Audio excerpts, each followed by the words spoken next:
Hello, and welcome back to Armchair Pundits. It has been a miserable weekend for me, and as you can see, it's been a wonderful weekend for Lamont. It's So, been delightful, mate. Delightful. how are you guys doing? Yeah, good. I'm good. It's been a good weekend for me as well. It's been a wonderful weekend for half of the team. Yeah. For Bevan, and obviously Leon's on my side of the team. So, 50 with Cent not ain't so bad. good weekend. L's, just pure L's, bruv. Yeah, but you got to do what you got to do, innit? You know, you got to win an away game every now and again. So, Yeah, why not true. start this weekend? Exactly.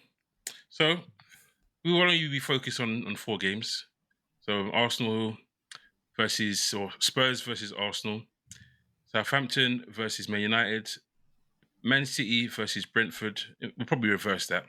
So it'll be Liverpool losing to Forest, and Man City versus Brentford will be the last game that we do. So James, no Southampton losing to Man United this week, no? We boycotted that.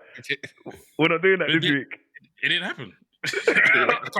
I can't speak on what didn't happen. I don't say Southampton losing to United. You know what I mean? Like, were you hoping you lost? No, I'm just saying the way you introduced it wasn't your natural, Man United losing to Southampton, blah blah blah. Don't worry, you'll get more as the season goes on. Don't worry. Okay. You've still got Ten Hag, so as long as you still got Ten Hag, there'll be still moments. So anyway, we'll go to the first happy guy. I suppose it's me, right? Yeah. Yeah, Bevan, you guys. I wouldn't even say. In fact, you did a number. I'll say you did a number because everyone that watched the game probably thought it's going to be set pieces, or maybe not. Maybe I'm wrong. It was a professional performance. I think Arsenal sat back, and I won't say invited pressure, but said to Spurs break us down, and we tried to get them on the counter. We had chances in the first half. Martinelli had a great chance, but decision making was just poor. He should have squared it to Saka, and then we go in 1-0 up. But then there were moments in the first half where we were also quite sloppy, and we gave Spurs chances and they had gave them a number of chances in the first half where they could have gone 1-0 up. But I suppose I'll let Leon talk a bit more about that when it comes to him talking about Spurs. But largely, we controlled the game. We knew that we couldn't. There was no way with our midfield that we was going to be able to go at Spurs and just bring the game to them and attack them. So with missing Odegaard and missing Declan Rice, we gave the North London derby the respect that it deserved, and sat back and waited for our moment. And when it came in the second half from a corner, we took it. I think Gabriel, he bullied Romero for the goal. It was a simple goal, really. Free header, free as a bird. Little crafty nudge in the back, which sometimes they get given as a free kick, but this time it didn't. And then once we've gone 1-0 up, with that level of time to go, I think we were comfortable really. We are a very tough team to break down, and there's a lot of spite and there's a lot of fight in that team. And you got two centre backs that love to defend, and in this game as well, you got Julian Timber that likes to defend as well, and is solid. And I think it wasn't like an end-to-end entertaining game for us, but we did what we needed to get over the line, especially with the depleted squad that we have. Yeah, it was. I don't know. I looked at it, and in terms of the foul, like you said, even I think Merson said, and the guys on the Sky panel said that they probably would have wanted a free kick from that incident. From that, if it's a striker pushing the defender, they probably disallow it, kind of thing. But I don't know. It's weird, but it was deserved at that point in time. But I guess we move on to Leon. What can I say, man? What can I say? Same old Tottenham, man. Same old Tottenham.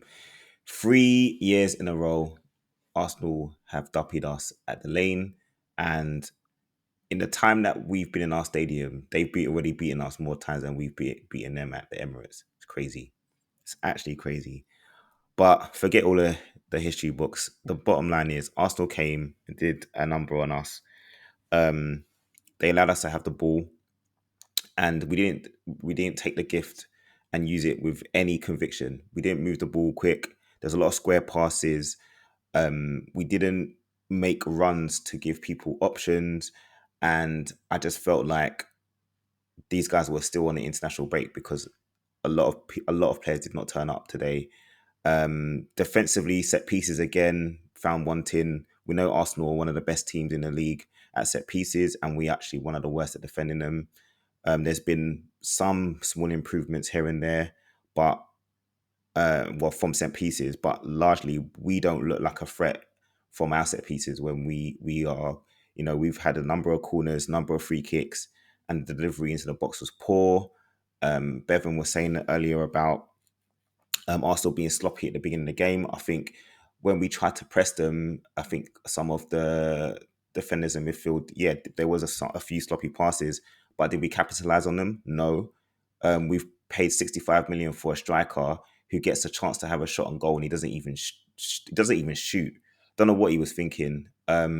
These things happen. It's annoying because these are the type of moments that you need to capitalize on, and we just haven't.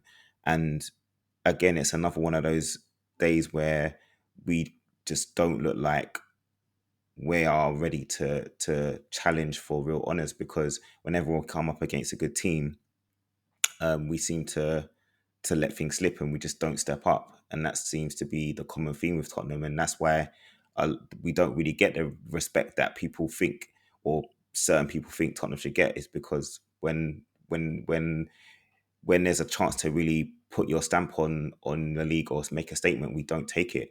And even when we do get your big win, we'll go and lose to a Leicester or Nottingham Forest or something the next game. So, yeah, really, really poor performance. It didn't really feel like a derby. It felt like just a normal Premier League game. There was no needle in the game apart from the little push between Vicario and Timber. But other than that, wasn't really anything exciting about the game. For the neutral, it would have been pretty terrible to watch.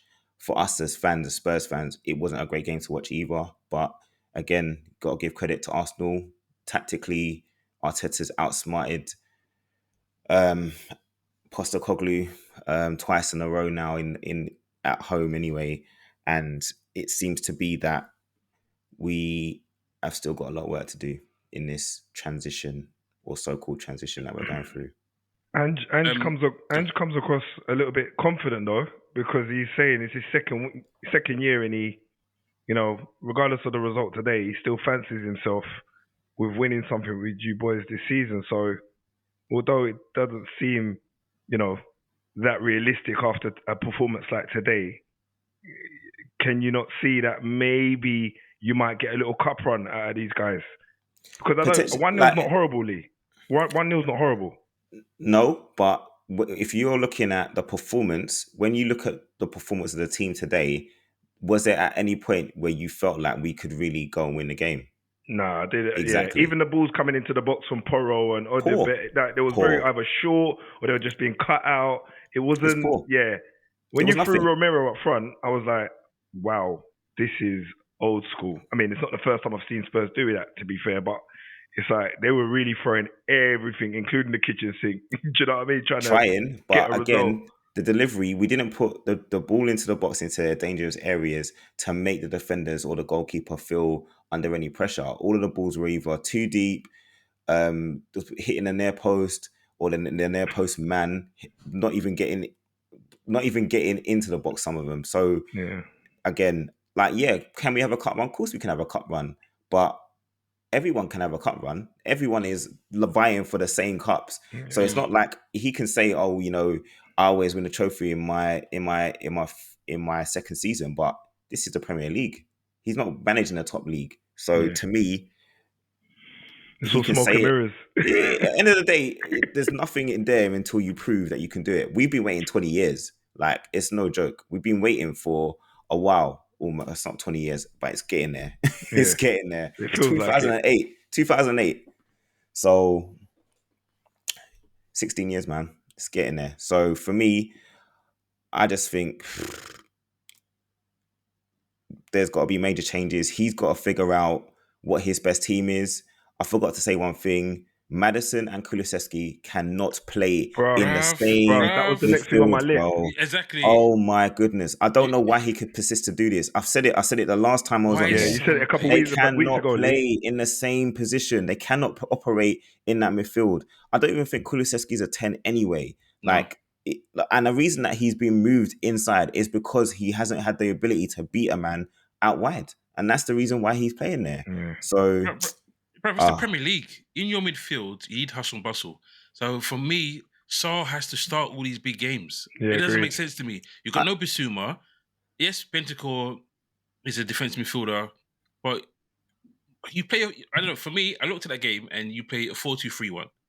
If you're gonna play Madison, you play him as a number 10. You let him do what he wants to do in and behind. But then you have what do you call it? So, You have Sarr and Bentancur. agreed. Because Arsenal's midfield was weak as it could be. Yeah, bro, that's true. not even that. They didn't even have the only player that has legs in their midfield was Trossard today. Yeah.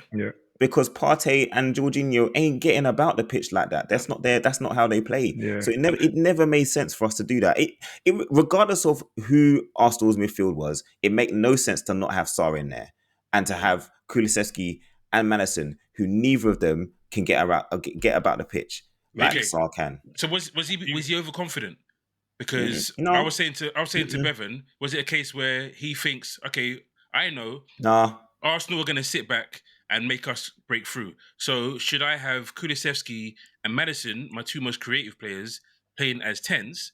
So then I've got more creativity in and around the box, and one of them could hopefully play a good through ball rather than having a runner. Because he probably perceived the game would be one-sided in terms of they would sit back and try to counter-attack, but you guys would have a lot of the ball and should then therefore be able to find little gaps with your two creative guys. Bro, this over the last, I don't know, however months it is, 9 months, have you seen Madison and Kulusevski unlock doors?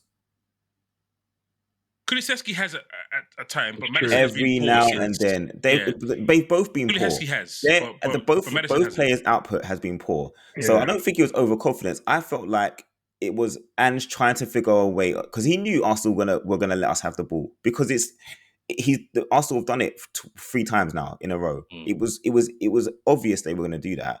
At Emirates now, they're going to have to come out and play, but at our stadium, they sit back and wait because they know that we're not capable of breaking. We're not capable of breaking the low block, and because we try to commit players forward, as you said, on the counter attack, they're always going to be dangerous, and that's what happened last year.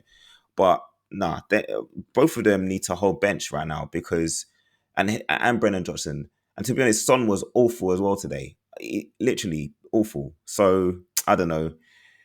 He needs to make changes. We've spent money on players. We need to give them a chance to play, man. We spent money on Gray. We spent money on Bergval. We spent money on Odebear. We need to play them guys, man, because the guys that are already there, there's no competition for them. For them to just think that they could come and turn up and play so lackluster just shows me that there's not enough pressure for them to win games. Yeah, there's not enough quality following up, is it, really? Yeah. No, not at all. Okay, so last point for you, Bevan, before we move on to the Man United game. Happy with your start to the season so far? Yeah, I am. I'm happy. I mean, without a loss, you get 4 games, 3 wins, one draw. Weren't happy at the draw at the time, but going to the game next weekend against City, you got to take it, man. It could be a lot worse, especially coming into it's a North London derby, and where the squad is thin and you got players that have been depleted. A loss here is they're already kind of telling you that. I mean, they told us last week that we can't win the league. So if you drop points here today, then I think it's just going to be added pressure onto Arteta, and you don't really want to be going into the Etihad with a loss, and then you don't want to go into that game with a point from 6. So I think I'm happy with what's happened so far. Performance could be better, but the results are going in the right direction. Okay. All right, then. Over to you, Monts. Man United Happy to be showing here. signs of life against a team that's probably going to get relegated. What team? Southampton. Yeah, sure. Yeah, I thought you were trying to draw me out again. I know what you're like. You know what I mean? I thought we was going to start off with the Liverpool game. To be fair, it's quite gripping, but never mind. Hurricane Hudson just came in and just took you guys by storm. But we'll talk about that one later on. Mm-hmm. Yeah, boy, the first half an hour was difficult to watch. I'm not gonna lie. We had a youngster starting his debut against, you'd argue, you know what I mean, as a seasoned vet in Dalot and someone that's in form, and he made Dalot look average at times. And for Dalot to go to ground when he did was mind-boggling. I don't even know why he just didn't stand on his feet. Obviously, I know why, because the guy's got the legs on him, but penalty comes, it goes, Nana saves it. It wasn't a great penalty. I don't care what anybody says. The geezer's basically shot down the middle. He should have done way better than that. And from, I think we spoke earlier on, Jay, you were saying that's like his first professional penalty or something like that. Ridiculous. Them stakes are too high for, you're playing against a team like United. You're freshly promoted. You want someone that's certified to put the ball in the back of the net. But let's be honest, quality rises to the top when it needs to. And, Rashford, you're right, Lee. Yeah, everyone's laughing. It's quality. I'm talking about quality. It's the cream that rises to the top. Quality rises to the top when it needs to, yeah? Anyways, so, yeah, Rashford gets his first goal in his barren spell. I think last time he scored for us was probably back in the March or something when it actually mattered. But I was happy to hear he scored. I was with Bevan at the time, and yeah, it's quite coincidental. 5 minutes before that, he goes, Rashford, he's done now. Why don't he just leave? And I goes, just I never said that. Isn't that how it went? No, that's not how it went. And I just tapped you on your shoulder. I said, Kalama, it'll come. I said, your man just going to play him until he plays him into form.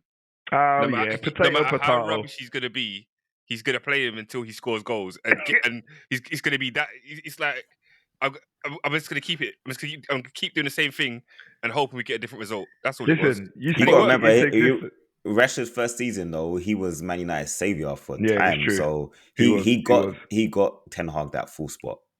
Single-handedly almost. Yeah. I think he was. I think he got 17 goals that season as well, Lee, to be fair, or something around that number. But either way, again, Rashford scores. De Ligt scored. Rashford gets his goal. I mean, overall, to be honest, I think anybody watching that will just say to yourself, look, we expected to win against Southampton. Couldn't care less where it is. De Ligt getting on the score sheet is always good because he's had a lot of, chatter about was he the right buy, his performances, even in international and domestically, they weren't great. So for him to get a goal now, I think that would do good for his confidence, to be honest. And the guys all kind of gathering around him. That's like really good to see. They've got that camaraderie there. I think Rashford getting his goal as well, that would be good for him because he's been getting it in the neck from the guys like Alan Shearer and all the other pundits that want to say, he hasn't reached the heights that he really should, being the man that he is. Telling the truth, though. We're telling the truth. Yeah. I can't argue it too much because I was one of the guys that was saying, Rashford needs to be dropped, if you remember. I said he needs to be dropped because if he's not in form and we've got other guys on the bench that are in form, then you just need to play the informed player because ultimately that kind of drives, the competitiveness amongst the squad. If you keep on playing people, no matter if they're out of form or not, then similar to what Liam was saying earlier on, when quality can't step in, then they just start pumping the brakes, thinking, I'm not even going to get in the side. What's the point of me even trying? So, yeah. But I think one of the other highlights for me in that game was Ugarte coming on. First thing he does, he makes two ridiculous challenges, and I'm thinking, yeah, that's a bit of me, that is. And I feel like we needed a bit of stick in the middle. Someone just to come and step on a couple of toes. Do you get what I'm saying? But what I would say is the midfield in Eriksen, Maino, and Bruno. I don't know if this is anything to go by, but they've all got yellow carded. I think they were all. I mean, Maino got his one earlier on, but I think they were all putting it about. They were all kind of making themselves, basically just showing that we're Premier League. Like, this is Premier League, welcome, and showing themselves the quality against Southampton's midfield. In fairness, but Bruno done well with his assists. I think it's 200 or more assists he's had now under Ten Hag. Long may it continue. Say that number again. I don't know. It's something ridiculous. Like, it's in his Bro, hundreds. you just what? It's in the Are hundreds. you Man. okay? It's in the hundreds. Don't worry. It's in the hundreds. Are you all right? Yeah. In his career. Yeah, in his career, obviously. Bro, no, James. Even in his career, that is wild, bro. No, not in my career mode. Not in my career mode. Don't be ridiculous.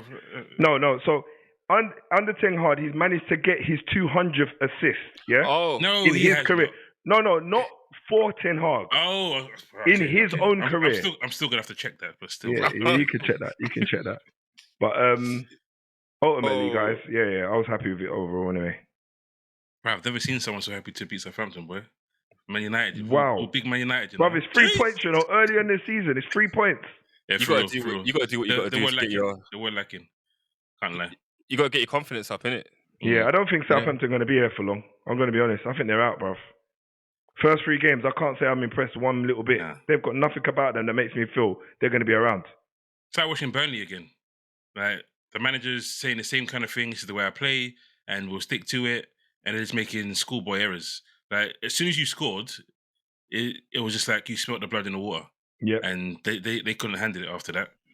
So yeah, I mean, I wasn't impressed by that though, Jay, to be honest, because if it takes for them to miss a penalty for us to raise our game against a team that's newly promoted, that's a little bit worrying. I'm not gonna lie.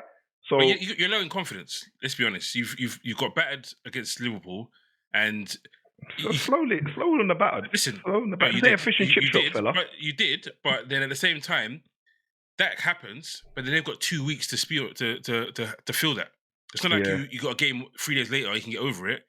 That's in their minds for 2 weeks when they're going to their national teams. Do you know when you come back, it's like, okay, we have to put a performance, and then you can see the dumb penalty early, and it's like, oh, come on, man. So I get it. Why they were a bit nervous. Do you know what disrupts me just a little bit? Yeah, because obviously, being a United fan, it's been ages since I've looked at every fixture coming up and thinking, oof, this could be tough. Oof, that could be tough. Like, every fixture I'm looking at, there's other than Southampton today, there's no fixture I look at and think, we'll roll them. Honestly, I don't look at it. Every fixture that we approach, I'm always like a little bit apprehensive. I don't know how this is going to go. Is it going to go the distance? Are we going to get a goal? It's not a good place to be, man. But I guess, you got to start somewhere. So I thought you were gonna win the league this year, bruv. Yeah, but that went obviously. We was going for the unbeaten this season, and that kind of went in the second game. So kind of got to fall back a little bit, innit? What else can I do, bruv? You know what I mean? I'm trying to manifest it, Lee. I'm trying to manifest it. Boy. Nah. Anyway. Southampton were poor, and I think they're going down. They were good very for that. Quickly. They were good for 20 minutes.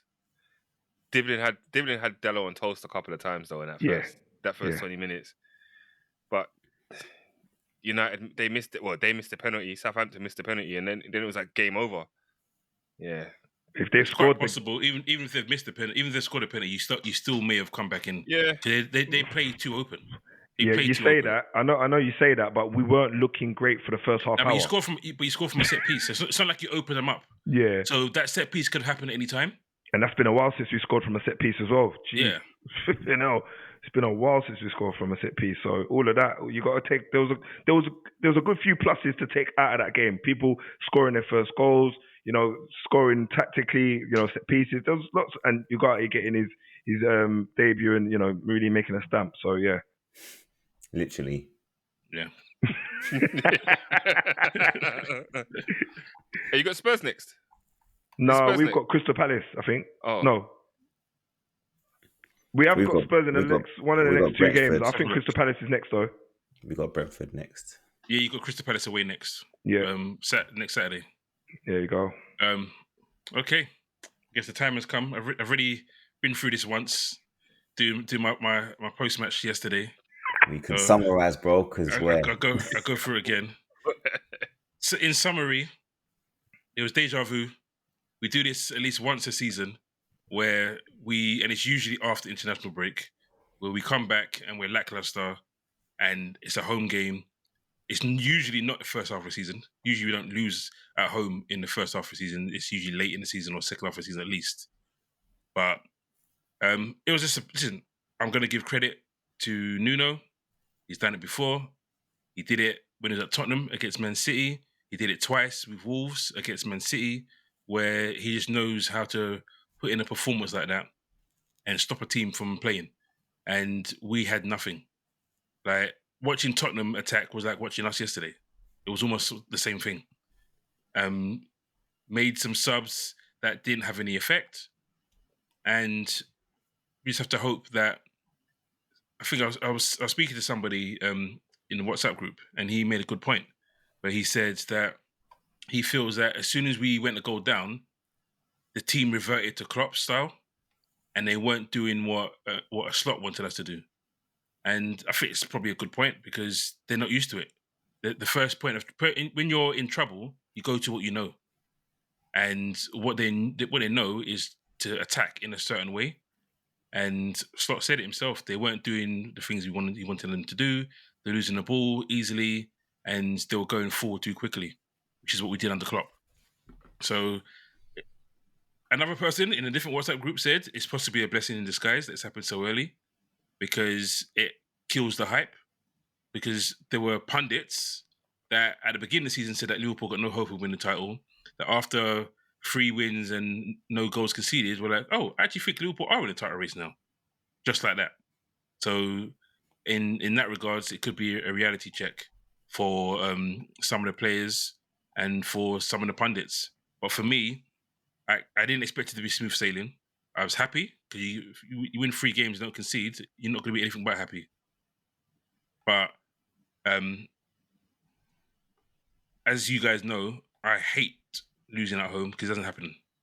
Under Klopp, losing at home was extremely rare. So I'm not used to losing home games. So it burns to lose that in that way. And Leon pointed out to me, it's happened before, happened with Leeds, happened with Crystal Palace. So it does happen. But we've got to bounce back. Because now we're in a period where he's had the first break where he gets to train because you're only playing 1 game a week.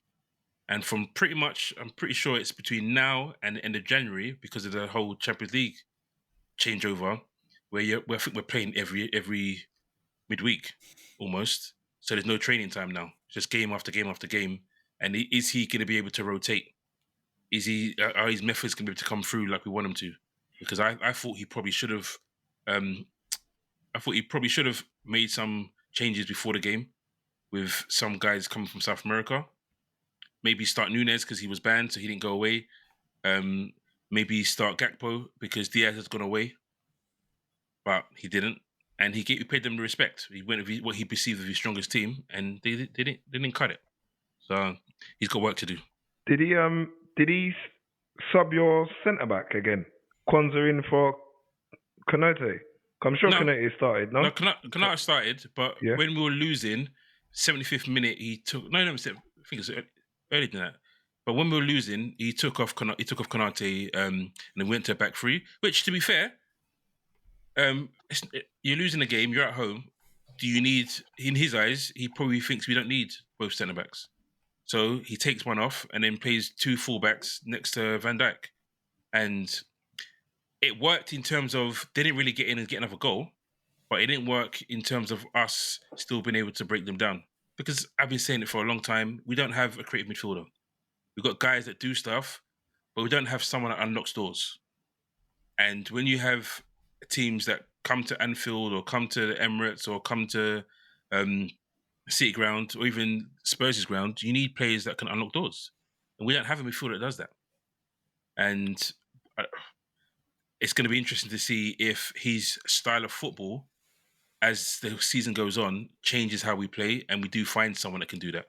Elliot might be, in some people's eyes, might be the person, but he's broken his foot and he's out until end of October. Couldn't Fabio Carvalho given you that? Possibly, a lot of people didn't think we should sell him, but he wants to be a number 10. And in all reality, in the pecking order, he's behind Szoboszlai as a number 10. He's behind Harvey Elliott in Premier League standards as a number 10. Probably behind McAllister as a number 10. And he wanted to play every week. And we got 27 million out of it. So after buying him for 7. So I wouldn't have minded him staying, and I would have liked to have seen him play in the 10 role in pre-season. But Slot said to him, "For me, you're a left winger," and he was like, "I'm not a left winger, so I'm going to leave." So it is what it is. James, how did you feel about their goal in terms of how you? For me, the defending. Yeah, you're right. You're right to remind me to say it. Conor Bradley let him in too easy. Callum Hudson-Odoi does one thing every single time. He cuts in on his right and then tries to curl it in the far corner. That's what he does. If he does go left side, he never gets a good crossing. So you make him go on his left side every single time. And Conor Bradley let him inside. And unfortunately, as he does that, Alisson gets unsighted. And it's a great strike because it comes off the post. There's nothing Alisson can do, really. He didn't dive, so some people say potentially he could have. Jay Given said it, and Wale, who I was on with the Liverpool podcast yesterday, said it as well. But I still don't think he gets there. Nah, it was outside the post until the bitter end. And Alisson is one of those keepers. He's made saves that you think he shouldn't have been able to save that. So for him to not even dive tells you that he didn't have a prayer of seeing. I feel like he saw it late, like the direction of the ball. I feel like he saw it late, and the way it's gone in. I mean, at first, when I first saw it, I thought that he just misjudged the flight of the ball, and that's why he ended up not diving. But realistically, it was low, innit? He didn't have no way of getting there in time. I thought he was going wide. The way he kind of skated on his knees, like he was just the angle, because it had so much whip, Leon. Like, so much quick, whip. bro. I'm sure it came off the inside of the post as well. It did. It did. Yeah. So those ones that will kill any keeper, really. You got to think, really, the goals it's a moment of brilliance, right? Yeah. They're broken. Maybe. He's taken advantage of Conor Bradley letting him go inside. Yeah, he got inside. He's taken a shot. He's come off the post. In the same way, their keeper almost had a howler. Yeah, that was almost that was going to be one of the worst own goals you've ever seen. And Diaz might have been a bit unlucky when he's hit the post as well. Yeah. Could have done a bit. As we've said many times, it's a game of moments, and the moments went with Forest in this game. But they were really disciplined, though. Very. Like, you could see that Nuno had given them a game plan pretty much for the whole week to make sure they knew how to prevent Liverpool from getting in the spaces, because there was nowhere for Liverpool to go in terms of the runs. When you compare how open Man United were last before the international break compared to how Forest were, and obviously it's a different type of game because Man United can't really play that kind of style at home to Liverpool, but you could see how disciplined they were.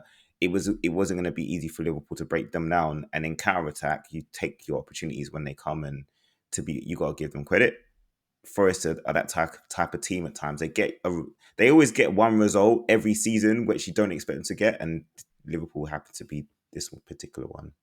You've done it to us before, and pretty sure it was after Inter. It was at home. It's 1-0. Yeah, it was at home. It's 1-0. Their home, sorry. Yeah. Awoniyi scores. Yeah. And he scored against Man United as well. I think he scored against Arsenal. Yeah. He did. After the game, I was thinking, James must be hoping he could play Man United every week. Bro. No. If he played us this week, we would have dumped them 2-1, I reckon. They would have scored, but we would have done them. With your midfield. With that midfield. Exactly. With Eriksen and Ugarte. No. Ugarte came off the bench, remember? Exactly. It would have been done before Ugarte even came on, and he probably got a red card. Dallo's delusion still is having real. nightmares about dribbling. Salah would have Yeah. eaten him up, bruvs. I don't think. Listen, Bro, just remember Salah's top 5 goal scorers at Old Trafford over the last 10 years, including Man Something United like that. players. Including Man United players. Just That's remember horrible, that. by the way. That's a horrible stat. Whoever threw that out of the sky, they need to be shot, mate. Honestly. that's including CR7 as well, isn't it? Yeah. Yeah, boy. But yeah. We weren't good enough. Simple as, and I'll say it again. I give credit to Nuno because he went old school and he said, "Listen, you guys are going to get nothing for 60 minutes, and they're going to bring on these fast guys on the wing, spread the play, and see what we can do." And it worked. So credit where credit's due. Slot has a bit to learn. So we'll move on to the Animals team. The juggernaut that keeps on juggernauting. Haaland is in 9 goals in 4 games. Probably should have had a hat trick. Should have had a hat Yeah, trick. bro. You should have posted. He was unlucky not to get a hat trick, my guy. Yeah. I've spoken a lot over the last Liverpool one, so I'll leave it to you guys.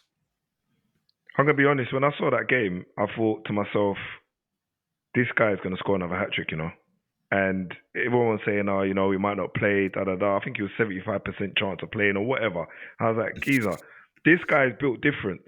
In the summer holidays, in their summer holidays, this guy wasn't on some beach tanning it up. He was carrying trees and chopping trees in the mountaintops.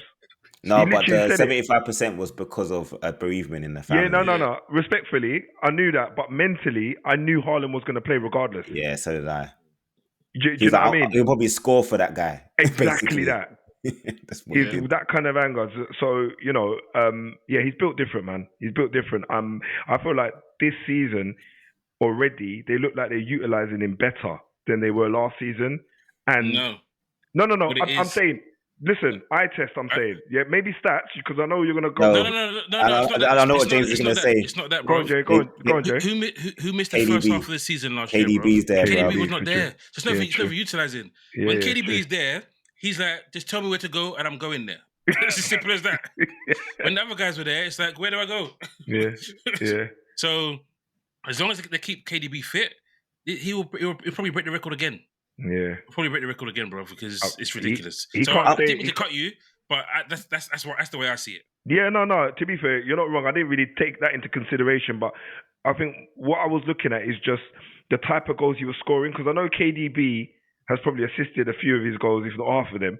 But the type of goals he's scoring, he weren't really scoring those type of goals last season. Like, he literally put on a little bit of a masterclass yesterday when he was showing his movement, stop and start runs, just how to strike the ball, where to strike. Mate, honestly. The little dink, like, it wasn't quite over the keeper, but it basically, it was enough of a dink that a keeper couldn't do nothing with it. And that's the kind of finish, the finesse type of finish where you're seeing more from him. And I think from that perspective, I guess he's working on his game all the time, you can tell, but to be this, I mean, he hasn't played against any major big teams yet, but you got to give him credit, man. 9 goals in 4 games is stupid. So remember, he only turned 24 in July, so he's like you guys, he's gonna get better. You guys have said, you guys said, he's still learning. He's still learning the game. It's the way he bounced Pennock out of the way to get the space for the second goal. Just backed into him. Your ego would have been feeling it, bruv. Nightmares. Bruv. And you think both of the two finishes are completely different. The first one, he just turns and smashes it. This one, he's bounced him, got the space, and then dinked it, as everyone's already said. What I don't get is why teams keep playing a high line against City, bruv. Haaland's there. Don't give him any space to run in behind your back line. Do you know what it is? Pause. I think that Brentford, they tried to attack them, man. They were good for their money until it's 2-1. They're 2-1 down. But I think Pep was saying that for 20 minutes they played some of the best football you've seen any team come there and play for the first 20 minutes of that game, and I actually didn't think that Brentford were going to be easy for City. And it wasn't an easy game, really, when you think about it. But for Haaland to do what he's doing is just ridiculous, to be honest. You got to love Pep though. You give him respect when he beats someone. He's always got so many platitudes for them. Yeah, he's the best young manager in England right now, and he's the best this, he's the best that. I've never seen anyone play this good football against us. If he played a low block and got a 1-0 win, it would have been like, it's anti-football. Yeah, exactly. Well, you know what? Yeah, they've got a good few challenging games coming up, so it's going to be interesting because I think they've got Inter next, if I'm not mistaken. They've got Arsenal in the league. Arsenal. Yeah, they've got Arsenal. And I know they've got Newcastle in a couple of weeks as well, so that's going to be another interesting one. Newcastle after that, and then in October, let's see who they got in October, because someone needs to take some points off them soon. Yeah, you know that. It's looking peak. We've all dropped points. So what? So then after that, they play Fulham at home, and then they play. There must be a bit. Oh, then they play Wolves. So the only thing, and then Southampton. So October's breezy for them, bro. Only thing I will say about City is they've conceded 3 goals in 4 games. Yeah, which you don't. I know they're obliterating teams at the same time, but West Ham did well against them. Looked good against them at certain points. Brentford looked pretty decent against them at certain points. It's always susceptible to the counter attack though, because of how many players they commit to going forward. Yeah. To create overloads in different areas of the pitch. If they do happen to lose the ball, teams they don't give you a chance, man. Every Pep side you've seen, they give you a chance, but it's in that big moment. Do you take them? And most of the time, players don't. And that's they're not clinical enough. Nah.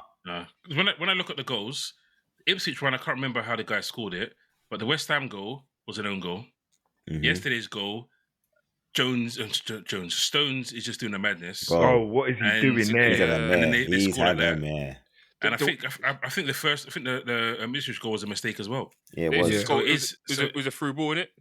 Smudge went wrong. Smudge. Yeah, my guy just ran. He had acres of space just to run into and just. They tried to play offside and bad move. Yeah, so they have the moments where they falter, and they seem to have more of them, I guess. Have more of them in the game, so that people can score more than one goal. The thing about it is they give me glimpses of old school Brazil. Remember, you score 1, we'll score 2. You score 2, we'll score 4. It's like that. So they're not worried about you going back and scoring. They just know. I mean, they went 1-0 down to Brentford, didn't they? Early doors within the first. I don't know how first many. Minute. First minute, pretty much. Do you know what I'm saying? And okay, you could argue that that's probably too early to score against a City team. They had 90 minutes to win the game still. You know what, though? Look at Ipswich. Go on. I was going to say Ipswich. Didn't they score first as well? Yeah, first minute. Yeah, they which did. is what I think. So it's like first 5 minutes. Yeah. So. I'll be honest, though. There's a reason. And this reason is very obvious to me. What do you say about teams? Well, for most normal teams, what normally happens with the back five? The back five is always the same. Yeah. Man City rotate their back five more than any other positions on the whole pitch. It's always, you don't know which players are going to play in defense any game from one game to the other. Yeah. Like, I think Diaz got rested. Guardiola was dropped. They've got Akanji. They've got Ruben Diaz. They've got Stones. They've got Rico Lewis. They've got Carl Walker. You don't know which one of them is going to play each week. Yeah. You're literally guessing which one's going to start. They're all quality though, to be fair. They are. But normally you say, right, every game, if there's a big game, these guys are going to play. You can't say, we don't know when they play Arsenal next week, we don't know what their backline is going to be. Yeah, facts. There's no guarantee. We just don't know. So I think that's one thing, which is probably why their defensive record isn't as good as it normally is because they haven't got that. Bruv, he's mocking us. Rodri has not started a game this season, bro. I know. Rodri has not started a game this season. He's been chilling on the bench. He's just resting. And I guarantee well, remember, Rodri Arsenal. was saying last season, I'm so tired. So he's already getting the rest from now. He'll start against Arsenal and he'll probably flipping lock up the shot, bro. Rodri and Gundogan. Hopefully. Yeah. Oh, Gundogan's back as well. Flipping hell, mate. Yeah. Ooh. That is not the a Three nice Musketeers, bro.